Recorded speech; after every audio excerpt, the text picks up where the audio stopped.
Gold trusted gold buyers. మీరు తాకట్టు పెట్టిన బంగారాన్ని విడిపించి ఈ రోజు ఉన్న మార్కెట్ ధరకు కొనబడను.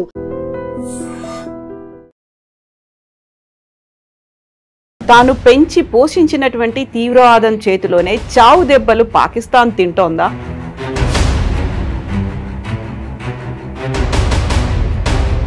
ఎందుకని ఆఫ్ఘనిస్తాన్తో పాకిస్తాన్కి యుద్ధం జరుగుతోంది? తీవ్రవాదం గురించి మనం మాట్లాడుకున్నప్పుడు భస్మాసుర హస్తం అవుతుంది అనే మాట, అది ఇమ్మీడియట్గా పాకిస్తాన్కి అది రుజువైనట్టుంది సార్. సోవియట్ యూనియన్ అక్కడ తరిమి కొట్టడానికి యుఎస్ అండ్ పాకిస్తాన్ కలిసి తయారు చేసిన ఎంటిటీ తాలిబాన్. ఆఫ్ఘనిస్తాన్లో ఈ తాలిబాన్ని క్రియేట్ చేసే ముందు తాలిబాన్తోని వీళ్ళు పనిచేశారు పాకిస్తాన్ వాళ్ళు అండ్ యుఎస్. ఇప్పుడు పాకిస్తాన్ని ప్రపంచ పటంలో లేకుండా చేస్తాం, ఉనికే లేకుండా చేస్తాము అనేది రాజ్నాథ్ సింగ్ చెప్పిన మాట. ఒకవైపు ఏమో బలూచ్ లిబరేషన్ ఆర్మీ ఉంది, ఇంకొక వైపు తెహ్రీకే తాలిబాన్ ఉంది. అంటే వాళ్లే పాకిస్తాన్ని చూసుకుంటున్నారా? మన ఆపరేషన్ సింధూర్ని స్టార్ట్ చేయాల్సిన అవసరం లేదంటారా? అక్కర్లేదు. మనం కూడా పాకిస్తాన్ ఏం చేస్తున్నారు, వాళ్ళ వైపు నుంచి జైషే మొహమ్మద్ కానీ వాళ్ళందరినీ మన వైపు వాడుకుంటున్నారు. కాశ్మీర్కి వచ్చి అక్కడ టెర్రరిస్ట్ యాక్టివిటీస్ కండక్ట్ చేస్తున్నారు. వాళ్ళు కొంతమంది పారిపోతున్నారు, కొంతమంది చంపేస్తున్నాం మన ఆర్మీ వాళ్ళు. అంతా జరుగుతుందన్నమాట.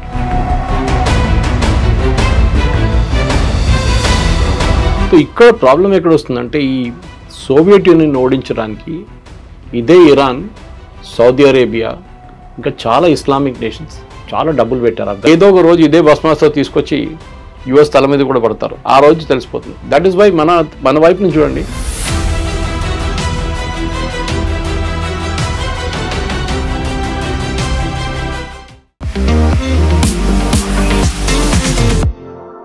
నమస్తే, నేను Kavitha. Welcome to I dream news and నిజాలు. తాను పెంచి పోషించినటువంటి తీవ్రవాదం చేతిలోనే చావు దెబ్బలు పాకిస్తాన్ తింటోందా? ఎందుకని ఆఫ్ఘనిస్తాన్తో పాకిస్తాన్కి యుద్ధం జరుగుతోంది?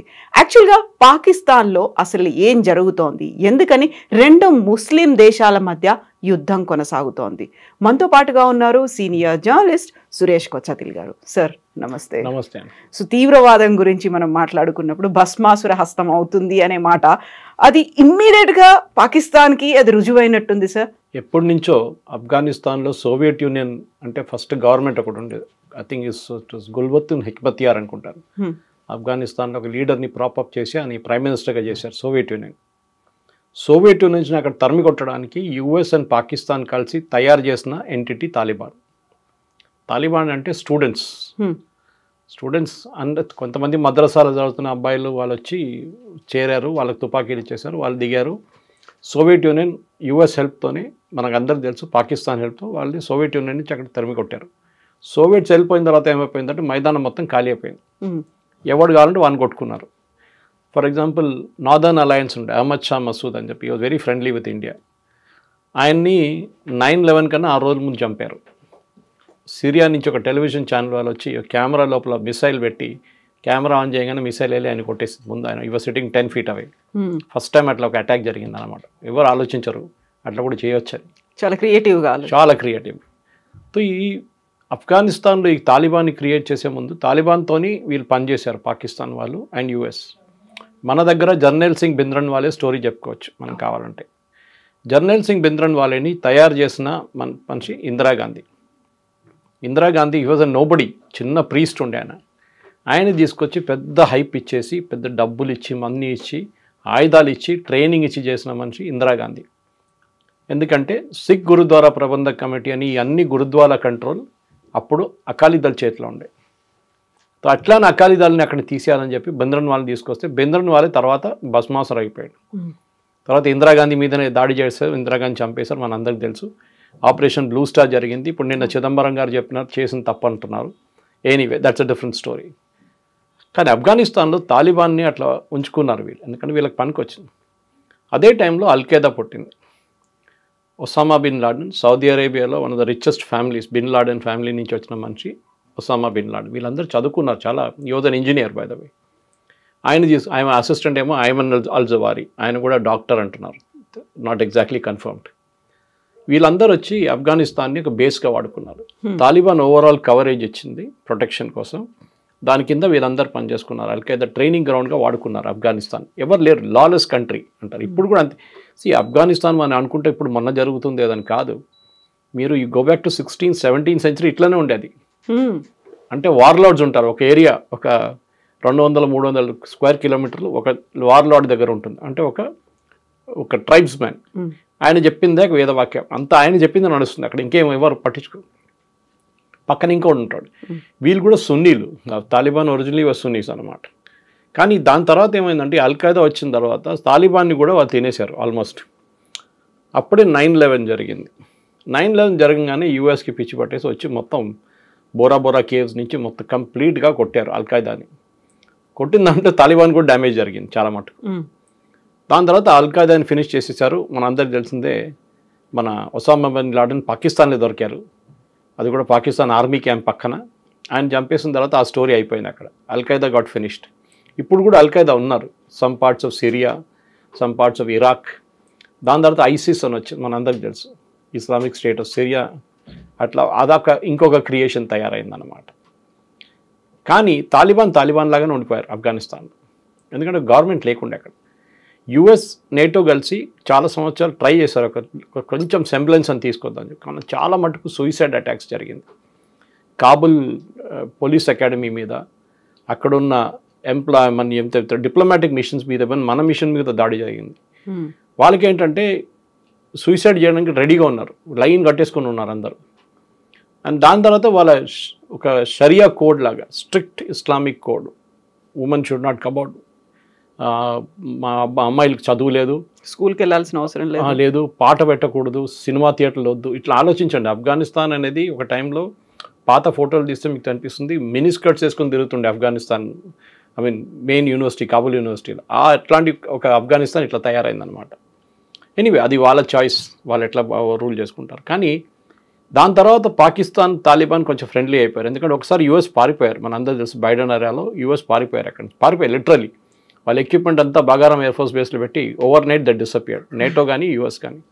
ఎందుకు వాళ్ళు తట్టుకోలేకపోయారు. కన్సిస్టెంట్గా బాంబింగ్లు, రోడ్ సైడ్ బాంబింగ్లు, సూసైడ్ బాంబింగ్తో చిరాకు వచ్చి వాళ్ళు వెళ్ళిపోయారు last. Whether it is the right move or not is a different question. Trump ఏమో అంటున్నాడు అది చేసిందంత తప్పు, we should have been there only అంటున్నారు. ఇప్పుడేమో మాకు బగారం ఎయిర్ ఫోర్స్ బేస్ కావాలంటున్నారు. దాని తర్వాత తెహ్రీకే తాలిబాన్ ఒక ఎంటిటీ తయారైంది. పేర్లాగా కామన్గా ఉంది కానీ they operate only in Pakistan, especially border areas of Afghanistan and Pakistan. ఈ బార్డర్ ఏరియాని డురాండ్ లైన్ అంటారు, DURAND. అదే బ్రిటిష్ వాళ్ళు డ్రా చేసిన ఒక లైన్. అది పాకిస్తాన్ అంగీకరించట్లేదు. పాకిస్తాన్ ఓకే అంటున్నారు కానీ ఆఫ్ఘనిస్తాన్ అంగీకరించట్లేదు. ఆ లైన్ కాదు, మేము ఇంకా పాకిస్తాన్ లోపలికి రావాలంటున్నారు వాళ్ళు. సో వాళ్ళ స్ట్రాటజీ క్లియర్ అన్నమాట. సో దానికోసం వాళ్ళు ఏమైనా చేస్తారు. రెగ్యులర్గా పాకిస్తాన్ ఆర్మీ మీద తెహ్రీకే తాలిబాన్ దాడి చేస్తున్నారు. ఇప్పుడు కాదు, చాలా సంవత్సరాల నుంచి. వాళ్ళ రావల్పిండి హెడ్ క్వార్టర్స్ మీద కొట్టారు ఒకసారి, సూసైడ్ బాంబింగ్ చేశారు. చాలా మట్టుకు ఇప్పుడు మనం చూస్తున్న జాఫర్ ఎక్స్ప్రెస్ కానీ మిగతా అంతా వీళ్ళు చెప్తున్నది బలూచ్ లిబరేషన్ ఆర్మీ అంటారు, కానీ దాంట్లో తెహ్రీకే తాలిబాన్ చేయకూడదు, దాంట్లో డౌట్ లేదు. ఇప్పుడు లేటెస్ట్ ఫ్లాష్ పాయింట్ ఏం జరిగిందంటే వాళ్ళ ఒక టెర్రరిస్ట్ లీడర్ని చంపడానికి పాకిస్తాన్ ట్రై చేశారు. ఎందుకంటే మొన్న వాళ్ళ పాకిస్తాన్ ఆర్మీ క్యాంప్ మీద దాడి చేసి జాఫర్ ఎక్స్ప్రెస్ని డీరైల్ చేసిన తర్వాత దాని కోపంగా వీళ్ళు వెళ్ళి కొట్టారు పాకిస్తాన్ ఎయిర్ ఫోర్స్. తాలిబాన్కి ఎయిర్ ఫోర్స్ లేదు ఎక్కువ, ఉన్నదంతా పాత హెలికాప్టర్లు, అది ఫ్లై చేస్తుందో లేదో కూడా తెలియదు. అది యూఎస్ వాళ్ళు అట్లనే పెట్టి వెళ్ళిపోయారు అక్కడ. కానీ వాళ్ళ దగ్గర ఉన్నది మెయిన్ కాంపోనెంట్ ఏంటంటే సూసైడ్ బాంబర్స్. అది నేను చెప్పాను కూడా చూడండి, ముందు పెద్ద లైన్ ఉంది వాళ్ళ దగ్గర రెడీగా, ఎంతమంది కావాలంటే అంతమంది వెళ్తారు సూసైడ్. పాకిస్తాన్కి ఇప్పుడున్న భయం అది. ఇది కన్వెన్షనల్ వార్ కాదు. మన ఇప్పుడు we go back to Vietnam. ఇంత పెద్ద యుఎస్ ఆర్మీని ఓడించింది ఒక చిన్న గెరిలా ఆర్మీ. ఓకే, వియట్కాంగ్ అని చెప్పి వాళ్ళ గెరిలా ఆర్మీ యుఎస్ ఆర్మీని ఓడించిన వియట్నాంలో లెసన్స్ ఏంటంటే కన్వెన్షనల్ వార్ కాదు, this is a unconventional war. ఇప్పుడు మన ఎగ్జాంపుల్ చెప్పాలంటే ఇరాక్లో జరిగినట్లా చెప్పొచ్చు మనం కావాలంటే. అది కాకుండా సిరియాలో జరిగింది చెప్పొచ్చు, అక్కడ కుర్డిస్తాన్లో జరిగింది. ఒక ఆర్మీ రెగ్యులర్ ఆర్మీ ఇర్రెగ్యులర్ ఆర్మీతో ఫైట్ చేస్తారు. ఫర్ ఎగ్జాంపుల్ ఈవెన్ మీరు కాశ్మీర్ తీసుకోండి, మనం ఫైట్ చేస్తున్నప్పుడు వీఆర్ ఫైటింగ్ ద టెర్రరిస్ట్. వాళ్ళు రూల్స్ పాటించరు. ఆర్మీ అన్నప్పుడు ఆర్మీ టు ఆర్మీ కొన్ని రూల్స్ ఉంటుంది, రూల్స్ ఆఫ్ ఎంగేజ్మెంట్ ఉంటుంది. మీరు ఒకరిని పట్టుకుంటే ప్రిజనర్ ఆఫ్ వార్గా ట్రీట్ చేయాలి, అని హ్యూమన్గా ట్రీట్ చేయాలి, అన్ని హ్యూమన్ రైట్స్ ఇవ్వాలి, వాడికి తిండి పెట్టాలి, వాడిని హ్యాండ్ కఫ్ చేయకూడదు, చాలా రూల్స్ ఉన్నాయి అట్లా. కానీ టెర్రరిస్ట్ ఇదంతా పట్టించుకోరు. సో ఈ తెహరీకే తాలిబాన్ని ట్యాకిల్ చేయడానికి పాకిస్తాన్ ఆర్మీ కొంచెం ఒక ఏం చెప్తా కొంచెం గట్స్ వచ్చేసింది వాళ్ళు, ఎందుకంటే యూఎస్ ఇప్పుడు బ్యాక్ చేస్తున్నారు వాళ్ళని. స్పెషలీ ఖైబూర్ పఖ్తూన్వా కానివ్వండి, ఇక్కడ ఇటువైపు బలూచిస్తాన్ వైపు రేర్ ఎర్త్స్కి ఒక యూఎస్ కంపెనీ మొన్ననే ఫస్ట్ కన్సైన్మెంట్ యూఎస్కి పంపించారు. అటువైపు చైనా ఏమో మేము ఇవ్వమంటున్నారు. సో పాకిస్తాన్ మీద మొత్తం డిపెండ్ అయి ఉన్నారు యూఎస్ ఇప్పుడు. సో యూఎస్ ఏమన్నారంటే ఫస్ట్ రాగానే మీరు చూసుంటారు, ట్రంప్ రాగానే ఒక పాకిస్తాన్తో మన ఆపరేషన్ సింధూర్ తర్వాత ఈ రేర్ ఎర్త్స్ కోసం అగ్రిమెంట్ సైన్ చేశారు. ఆ రేర్ ఎర్త్స్ అగ్రిమెంట్లో వాళ్ళు ఏం చెప్పారంటే బలూచ్ లిబరేషన్ ఆర్మీని మీరు టెర్రరిస్ట్ గ్రూప్గా డిక్లేర్ చేయండి అని అసీం మునీర్ డిమాండ్ చేశారు. ట్రంప్ ఇమ్మీడియట్లీ అంగీకరించారు. ఇంకా ఆయనకే రేర్ ఎర్త్స్ కావాలి అక్కడ ఉన్నది. అది వీళ్ళేమో థ్రెటన్ చేస్తున్నారు. దీని ముందు చైనీస్ వర్కర్స్ని చాలామందిని చంపారు వీళ్ళు, బలూచ్ లిబరేషన్ ఆర్మీ వాళ్ళు. సో తెహరీకే తాలిబాన్ ఏమో నార్త్ నుంచి కొడుతుంది, అంటే వాళ్ళ basically north of Pakistan and south of Afghanistan. వీళ్ళేమో బలూచ్ వాళ్ళు ఇక్కడి నుంచి, ఖైబూర్ పఖ్తూన్ వాళ్ళు ఇంకా ట్రైబల్ గ్రూప్స్ చాలా ఉన్నారు. మొన్న పాకిస్తాన్ ఎయిర్ ఫోర్స్ అక్కడ కూడా బాంబ్ చేశారు, మీరు గుర్తుండి, వాళ్ళ ఓన్ సిటిజన్స్ మీద బాంబ్ చేశారు వాళ్ళు. కానీ మేము చేయలేదన్నారు, అందరికి తెలిసి చేశారని చెప్పేసి. ఇప్పుడు పాకిస్తాన్ ఫారిన్ మినిస్టర్ నిన్న కూడా భారతదేశంలో ఉన్నారు ఆయన ఏం చెప్పారంటే మేము 58 మంది పాకిస్తాన్ సోల్జర్స్ని చంపామంట. కొంతమంది ఏమో 120 అంటున్నారు, కానీ ఆయన ఇచ్చిన figure 58. We will go with that figure, ఎందుకంటే ఆయన ఒఫీషియల్ కదా రిప్రజెంటింగ్ ఆఫ్ఘనిస్తాన్ ప్రాబ్లం ఏంటంటే present government, Taliban government problem ఏంటంటే లోకంలో చాలా తక్కువ గవర్నమెంట్స్ వాళ్ళని అంగీకరించారు. One of them is Russia. మిగతా ఎవరు, ఈవెన్ ఇండియా ఇప్పుడు దాకా we are not accepted Taliban regime. కాకపోతే వాళ్ళు మాత్రం అంత ఫ్రెండ్షిప్ చూస్తున్నారు. వాళ్ళకి కావాలి, ఎందుకంటే వాళ్ళకి ఇన్ఫ్రాస్ట్రక్చర్ కావాలంటే మనమే, రోడ్లు వేసింది మనమే, దీనికన్నా ముందు కూడా ఇప్పుడు కూడా మనమే వేస్తున్నాం. ఇక్కడ హాస్పిటల్ కట్టింది మనమే, వాళ్ళ పార్లమెంట్ కట్టింది మనమే. ఇదంతా మనం చేసాం వాళ్ళ కోసం, ఎందుకంటే అప్పుడున్న గవర్నమెంట్ని కొంచెం హ్యాపీ హ్యూమర్గా పెట్టుకుందాం అనుకుని చేసామన్నమాట. ఇప్పుడు కూడా అది పనికి వస్తుంది.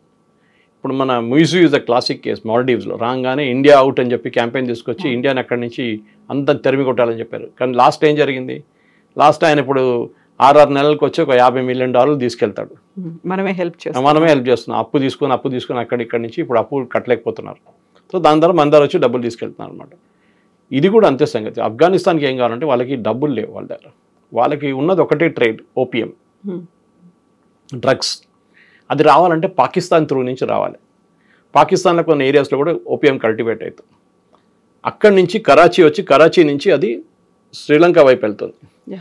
కానీ ప్రాబ్లం ఎక్కడ వచ్చిందంటే కొత్తగా భారతదేశంలో ఉన్న మన నేవల్ ఫోర్స్ కార్వార్ కానీ ఇంకోటి లక్షద్వీప్లో కొత్త పోస్టులు పెట్టారు, చాలా పెద్ద నేవల్ బేసెస్ పెట్టారు. దాంతో డ్రగ్స్ ఆగిపోయింది అక్కడే. వాళ్ళకు రూట్ లేదు. ఇప్పుడు వాళ్ళు పంపించాలంటే సోవియట్ యూనియన్ నుంచి పంపించాల్సి వస్తుంది. అది చాలా డిఫికల్ట్ ఇప్పుడున్న వార్ సినారియోలో. ఇట్లా వైపు ఇరాన్కి వెళ్తే వాళ్ళు చంపేస్తారు, ఇరాన్ వాళ్ళు పట్టుకుంటూ చంపేస్తారు డ్రగ్స్తో. ఇక్కడికి వెళ్తారు, రెవెన్యూ లేదు వాళ్ళ దగ్గర. సో ఆ ఉన్న రెవెన్యూని కావాలని చెప్పి భారతదేశంలో వచ్చి ఇప్పుడు భారతదేశం ఆర్మీ దగ్గర, ఇండియన్ ఏం చెప్తా గవర్నమెంట్ దగ్గర మా హాస్పిటల్ చూసుకోండి, మా రోడ్లు చూసుకోండి అంటే ఇండియన్ గవర్నమెంట్ కూడా బయట అని చెప్పకుండా ఓవరాల్ పైన నుంచి మనం చేస్తున్నాం, వాళ్ళకి హెల్ప్ చేస్తున్నాం డెఫినెట్గా. అది పాకిస్తాన్కి నచ్చట్లేదు. ఎందుకంటే moment of India towards Afghanistan ఇండియాకి వచ్చినప్పుడు మీరు ఏమో యూఎస్తో వెళ్ళిపోయారు, ఆఫ్ఘనిస్తాన్ మా దగ్గర వచ్చారు. ఇప్పుడు జరగబోతుంది ఏంటంటే ఎండ్ ఆఫ్ ద డే పాకిస్తాన్లో I predict over the next 1 week చాలా సూసైడ్ బాంబింగ్స్ జరుగుతుంది, దాంట్లో డౌట్ లేదు. Because yesterday his language was very clear. మేము మా కన్వెన్షనల్ వార్ కాదు ఫైట్ చేసి, అన్కన్వెన్షనల్ వార్ ఫైట్ చేస్తాం, అది మేము చేసి చూపిస్తాం ఎట్లా చేయాలని చెప్పి. ఎందుకంటే any day Pakistan air force is superior to Afghan air force. Pakistan army is very well trained compare to Afghanistan. మూడోది వాళ్ళకి నేవల్ అసెట్స్ లేదు, నేవల్ అసెట్స్ పని కూడా రాదు. It's landlock country. Exactly. Pakistan navy use చేయలేరు. సో ఈ ఫస్ట్ 2 ఎయిర్ ఫోర్స్ అండ్ ఆర్మీని వాడుకోవచ్చు. కానీ నిన్న చూసిన దాని ప్రకారం కొన్ని వీడియోలు వచ్చినాయి బయటికి, వీళ్ళు పారిపోతున్న వీడియోలు వచ్చినాయి పాకిస్తాన్ ఆర్మీ వాళ్ళు. అది నిజమో కాదో మనకు తెలియదు, కానీ అన్కన్వెన్షనల్ వార్లో డెఫినెట్ రావల్పిండి కానీ, ఇస్లామాబాద్ కానీ, జకబాబాద్ కానీ, ఎక్కడైనా పెద్ద వాళ్ళ కరాచీ కానీ అక్కడ సూసైడ్ బాంబింగ్స్ ఏ రోజైనా జరగవచ్చు. ఇప్పుడు ఏం జరిగింది, లాస్ట్ 2 సంవత్సరాలు చాలా మంది ఆఫ్ఘనిస్తాన్ని వాళ్ళు పంపించారు ఆఫ్ఘనిస్తాన్కి, కానీ ఇంకా చాలామంది ఉండిపోయారు. వీళ్ళ మీద ఇప్పుడు నిఘా పెట్టాల్సి వస్తుంది, వీళ్ళేం చేస్తారని చెప్పేసి. ఎందుకంటే ఒక పెద్ద రెఫ్యూజీ క్రైసిస్ ఉంది, దాంట్లో డౌటే లేదు. ఆఫ్ఘనిస్తాన్లో తినడానికి తిండి లేదు, భారతదేశం నుంచి అది కూడా తీసుకెళ్తున్నారు. మన దగ్గర నుంచి నీళ్ళు తీసుకెళ్తున్నారు, మెడిసిన్స్ తీసుకెళ్తున్నారు. మనం డిమాండ్ చేసింది మీరు చూస్తుంటారు, ఆ ప్రెస్ కాన్ఫరెన్స్ పెద్ద కాంట్రవర్సీ అయింది. ఫస్ట్ డే ప్రెస్ కాన్ఫరెన్స్ పెట్టారు, మహిళలు తీసుకోలేదు ఎవరిని. వాళ్ళ ఎంబసీ మన rule Geneva convention we should understand. భారతదేశం యుఎస్లో ఉన్న కన్సులేట్ ఉందనుకోండి మనది, లేకుంటే ఎంబసీ బ్రిటన్లో ఉన్న ఎంబసీ లండన్లో, బ్రిటిష్ పోలీస్ దాని లోపల రావరు. టెరిటరీ లాగా అలాగే it's your own territory. Same thing with Afghanistan here also. మీరు చాణక్యపురి ఢిల్లీకి వెళ్తే అదంతా వాళ్ళ టెరిటరీ. అక్కడ Indian police cannot enter. Even ఒక మర్డర్ కేసు జరిగితే కూడా వాళ్ళు పర్మిషన్ ఇస్తేనే లోపల ఎంటర్ చేయొచ్చు మనం. అది పెద్ద ఇష్యూ అనమాట. సో ఇక్కడ వాళ్ళు ప్రెస్ కాన్ఫరెన్స్ పెట్టినప్పుడు వాళ్ళు డిసైడ్ చేశారు ఎవరిని పిలవాలని చెప్పి. కానీ నెక్స్ట్ డే బహుశా ఇండియన్ గవర్నమెంట్ రియాక్షన్ చూసి సరే మేము ఇంకో ప్రెస్ కాన్ఫరెన్స్ పెడతాం అందరిని పిలిచారు, మహిళల్ని ఇంక్లూడ్ చేశారు. ఏం చేశారు? నథింగ్. వాళ్ళు అడిగిన ప్రశ్నకి ఆయన జవాబులు ఇచ్చారు, వెళ్ళిపోయారు. అందరు హ్యాపీగా సమోసా చాయ్ తినేసి తాగేసి వెళ్ళిపోయారు. దిస్ ఇస్ పాయింట్ ఎక్కడ వస్తుందంటే ఆఫ్ఘనిస్తాన్ ఒక మోడర్న్ కావాలంటే వాళ్ళు మార్చుకోవాలి, వాళ్ళ వే ఆఫ్ థింకింగ్ మార్చుకోవాలి. అది చేయరు, because they are like that. వాళ్ళు హార్డ్ కోర్ ఇస్లామిక్ ప్రిన్సిపల్స్ నుంచి వచ్చిన వాళ్ళు. ఇప్పుడు ఇరాన్ ఏం తక్కువ కాదు. మన దగ్గర కూడా సౌత్ కన్నరా ఏరియాలో హిజాబులు ఉండాలి, బుర్కాలు వేసుకోవాలని చెప్పి కంపల్సరీగా చేస్తున్న మనుషులు మన ప్రెస్ కాన్ఫరెన్స్ పెడితే వీళ్ళందరూ ఏడ్చుకున్నారు. ప్రియాంక వాద్రా వీళ్ళందరూ. ప్రియాంక వాద్రా కాన్స్టిట్యున్సీలోనే ముస్లిం మహిళలు, ముస్లిం పిల్లలు స్టేజ్ మీద ఎక్కకూడదు ప్రైజ్ తీసుకోవడానికి కూడా. It is not allowed under Islam అని చెప్పి సమత అని చెప్పి ఆర్గనైజేషన్ అక్కడ ఒక కాన్ఫరెన్స్ పెట్టినప్పుడు ప్రైజ్ డిస్ట్రిబ్యూషన్ సెరమనీలో అమ్మాయిల్ని స్టేజ్ మీద రానియలేదు. ఇంకో పిక్చర్ కూడా మీరు చూసుంటారు, అమ్మాయిలు అబ్బాయిల్ని సపరేట్ చేసే కర్టన్ వేసి ఒక క్లాస్ చెప్తారు.